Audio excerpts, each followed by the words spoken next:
want to introduce you this morning to our speaker, the Reverend Stephen Jonasson. He comes to us from Winnipeg, Canada. He has been on the staff of the UUA for many, many years. For the last 13 years, he has been the UUA staff main resource person for those of us in large churches. And I met Stephen 13 years ago at his coming out party in this particular job, which was somewhat, I didn't know it, but it was new and controversial at the time.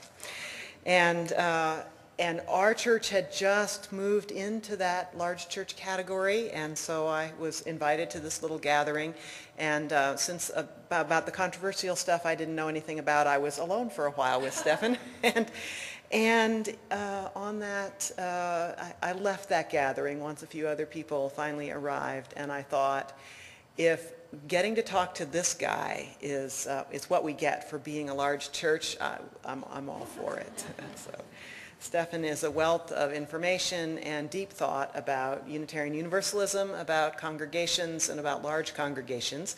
His own heritage is of the Icelandic Unitarian variety, and someday we'll have to learn more about that, because in his part of Canada, they're all Icelandic Unitarians.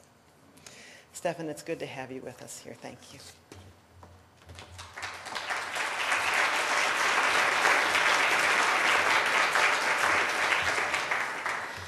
Thank you, Christine, and thank you for having me.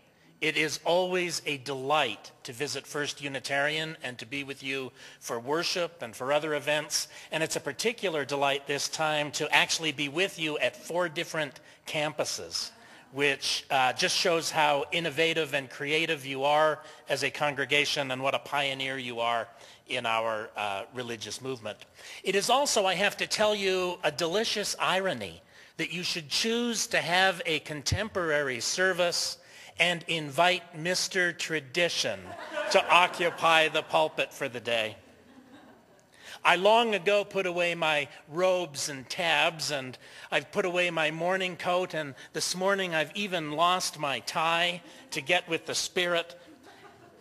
When I come back next time, I may just wear a Bermuda shirt and a bright dangly medallion to be fully present with you all.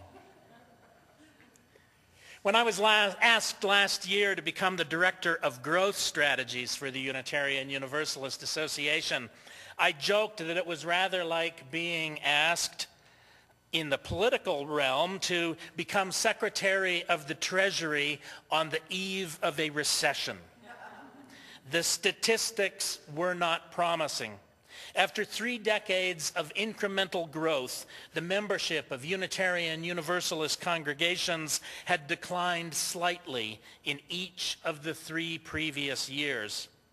But this was nothing compared to the declines being posted by nearly every major American denomination, including many which had never experienced declines before. The preliminary numbers this year appear to be more promising for us. I'd like to take credit, but that would be premature. Our membership numbers seem to have inched up a bit, but the situation for churches in general is dire, with some denominations posting losses of as much as 3% in a single year.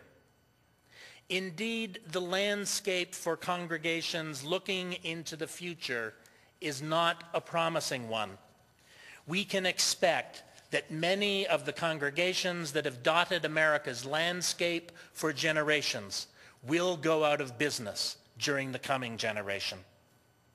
In his exploration of the future of faith, Harvard theologian Harvey Cox argues that we are at the beginning of a fundamental transformation in people's approach to religion, which he calls the age of the Spirit. I'm not entirely sure that this is the right name, or even that Harvey Cox is reading the signs of the times correctly, though I suspect he is on to something here.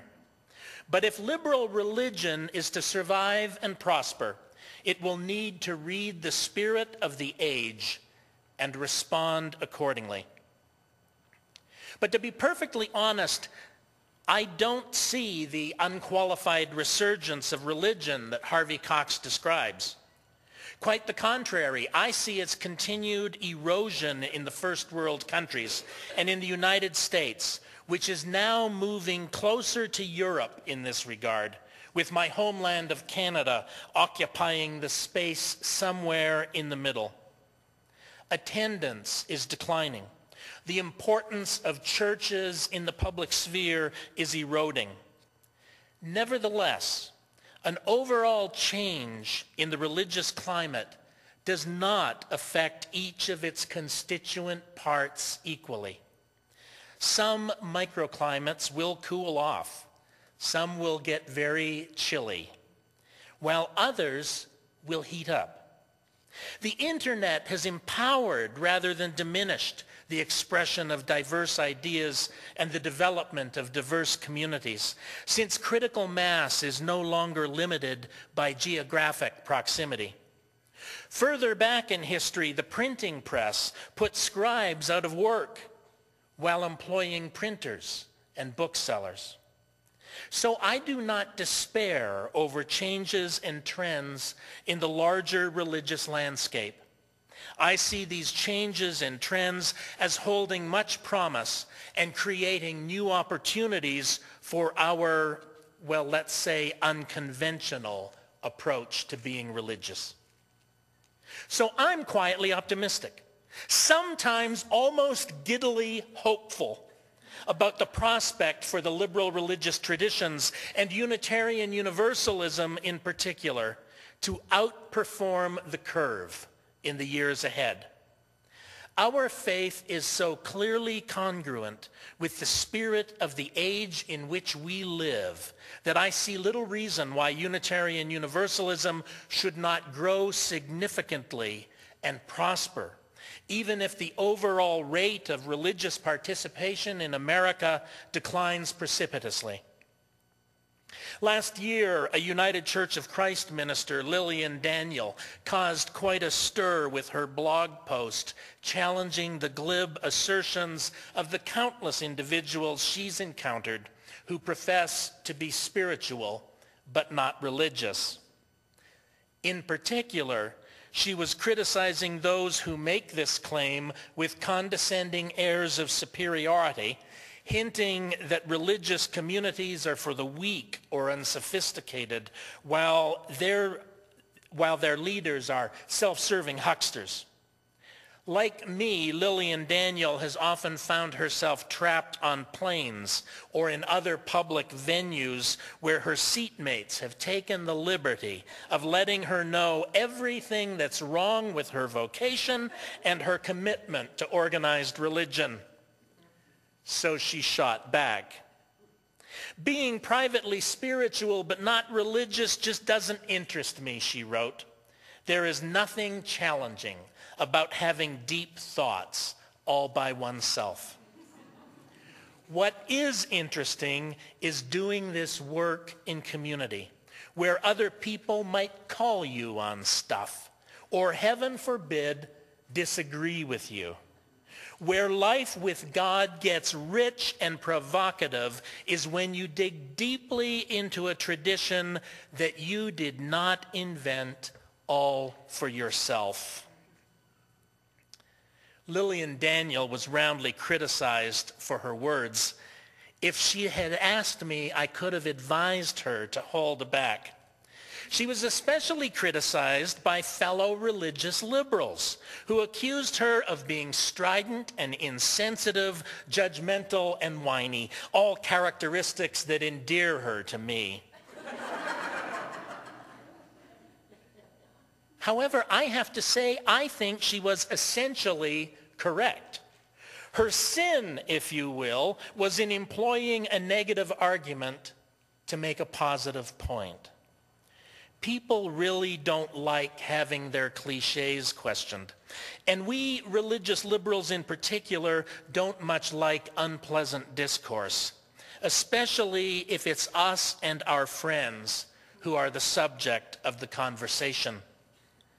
The spiritual but not religious are our friends in liberal religion, and yet we might still call them to a higher avenue for expressing their sense of spirituality.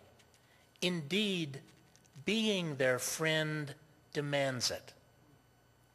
Lillian Daniel would have been less controversial if she had said, well, I can appreciate those who profess to be spiritual without being religious. I can testify from my own experience that the individual spiritual quest is enhanced and enriched by participation in a spiritual community and immersion in the exploration of existing traditions, even though this may sometimes be challenging and provocative, drawing us beyond ourselves to engagement with others and with the holy. That might have been an easier sell. Yes, this would have been less controversial and completely ignored.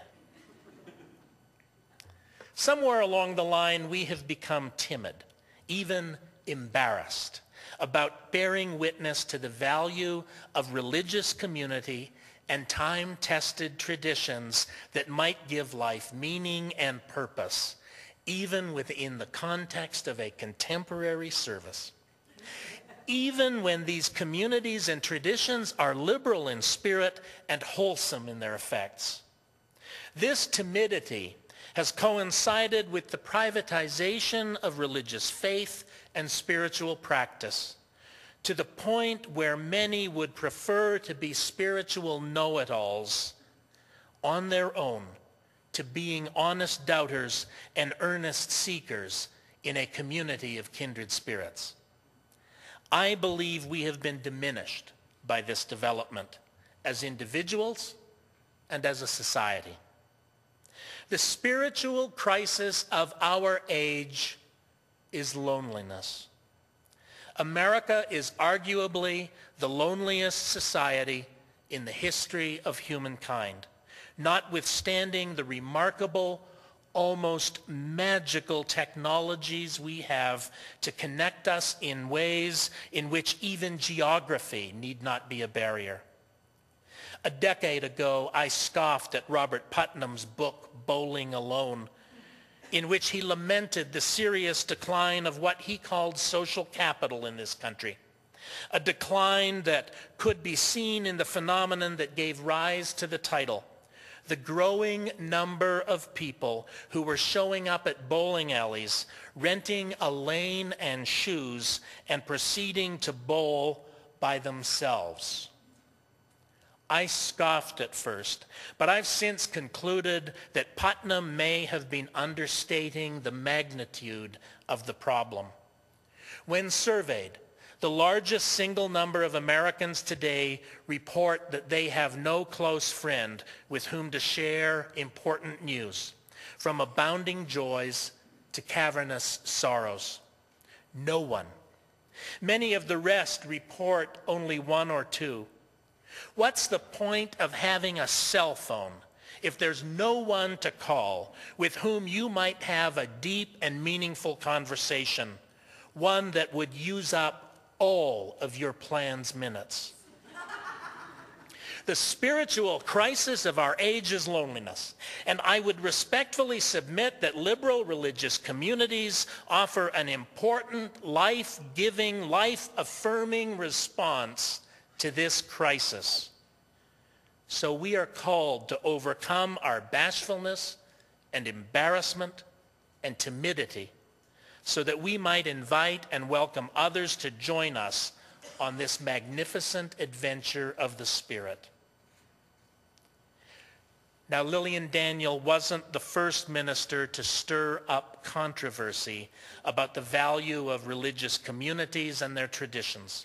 And the spiritual but religious identity is actually an old argument, a very old argument in new clothing. One Sunday afternoon, on his way into a broadcasting studio, not long after he had arrived in Boston as president of what was then the American Unitarian Association in 1937, Frederick May Elliott was handed a slip of paper by a stranger which asked, Why isn't it possible for a person to have a genuine and satisfactory religion without bothering with churches? While acknowledging that the spiritual life was profoundly personal, Eliot responded that it can never be a purely private affair. An unrepentant institutionalist, he believed that the church was indispensable to the creation and support of spiritual values for both individuals and for society. In the face of both individual and social need, Eliot urged religious liberals to fashion a common faith that creates a living fellowship of believers. My friend, he responded, you talk about religion as though it were something entirely personal, a private possession of your own, as strictly a matter of your individual concern as your bank account, or your motor car, or your preference in hats or motion pictures. You keep talking about my religion, and the personal pronoun I keeps coming up in your argument with an insistence that you yourself probably don't realize. But the whole point of religion, the whole point, is that it takes a man out of himself and reveals to him the vast network of human and cosmic relationships which alone give meaning to individual lives. Religion can never be a matter of private concern because its very nature, it is social, and social in the fullest sense of the word. And the church is the outward and visible sign of this central fact about religion. Only by means of such an institution can religion be genuine or satisfying. In a solitude that ignores or rejects the need for expressing in terms of fellowship the deep impulses of the spiritual nature of humankind, you can never find or keep the unreachable riches for which your whole being hungers. Only when you become part of such a community can you discover and lay hold upon the fullness of the spiritual life which you desire. While conceding that some of Eliot's language is archaic, from his use of the inclusive man to the quaint terms motor car and motion picture, and while recognizing that much has changed in the world since his day, the essential core of his argument remains sound. It's quite contemporary, in fact. We are no less in need of spiritual community and common quests today than we were 75 years ago. We have no less need of these things in the age of the internet than we had in the age of the radio. Our technologies may change, but basic human needs and longings endure. Eliot noted that the same argument could be made for education or government, and God knows that argument is made all the time, or any other of the human activities that bring people together in common purpose. The church is the institution by means of which we seek to foster and promote the values of faith and character in the lives of people. The one human institution thus far available for the creation and support of spiritual values. And if the religious community is nothing else, it is this: for adults and children alike, for women and for men, for gay and straight, for persons of all colors and all cultures, it is a school for the development and nurturance of human character and the satisfaction of the human quest for meaning and community. We can cobble together a fanciful metaphysics on our own. We can ponder the meaning of existence in the glorious comfort of our own company.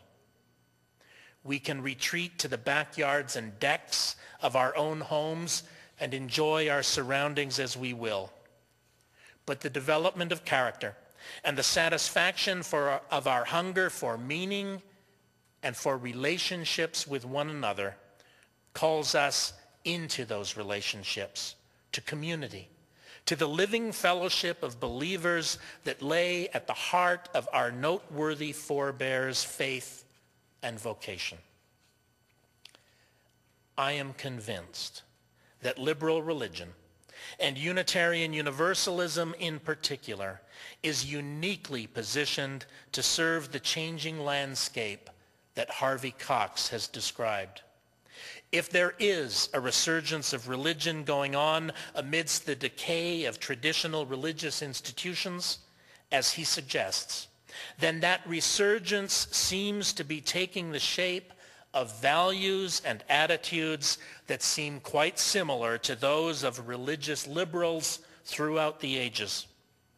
If fundamentalism is declining, perhaps even dying, then the liberal spirit might be expected to flourish amidst its decay as a plant grows out of the humus.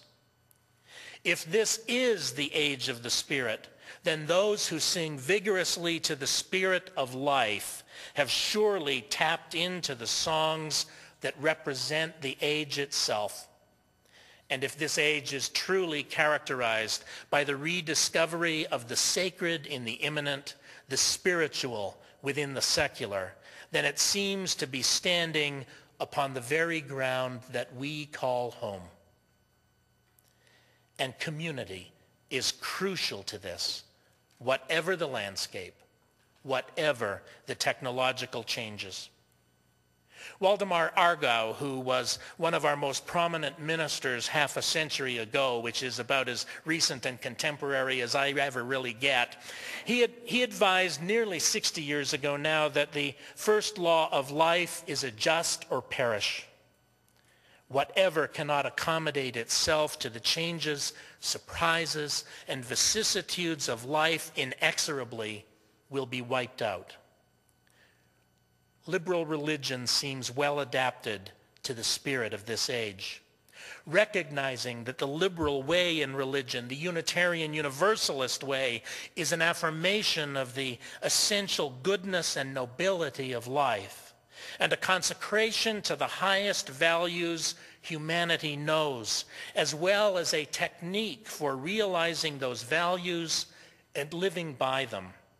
It remains for us to develop the tools and technologies, the strategy and the willpower to respond to the changing landscape with our generous gospel of kindness and love.